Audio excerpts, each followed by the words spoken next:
Hello మచ్చా, నమస్తే మచ్చా. గీయాల మనం అయితే కృష్ణా నది దగ్గరికి అయితే వచ్చేసినాం చేపలు పట్టడానికి. చాలా లాంగ్ నుంచి అయితే ఆల్రెడీ మేము పట్టే ప్లేస్ లో అన్న అయితే చేపలు పడుతున్నాడు డబ్బగాలాలతో పిండి పెట్టి. అయితే చాలా మందికి అయితే తెలిసి ఉండదు కదా, మనం డబ్బగాలాలతో చేపలు పట్టేటప్పుడు పిండి అనేది గాలాలకి ఎలా పెట్టాలనేది. మీరు చూస్తున్నారు కదా, అన్న 4-5 గాలాలు తీసుకొని అయితే ఆ పిండి ముద్దలో పెట్టి రౌండ్ గా ముద్దలాగా చేసి ఆ నీటిలో అనేది విసిరేస్తున్నాడు.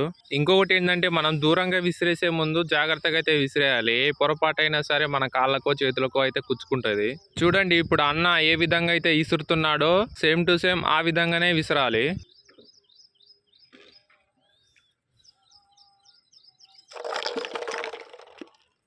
మచ్చా అన్నకు చేప పడ్డప్పుడు అర్థం అవడం కోసం అన్న అయితే ఓ డబ్బాలో 2 రాళ్ళనైతే వేసుకున్నాడు సౌండ్ రావడం కోసం అయితే.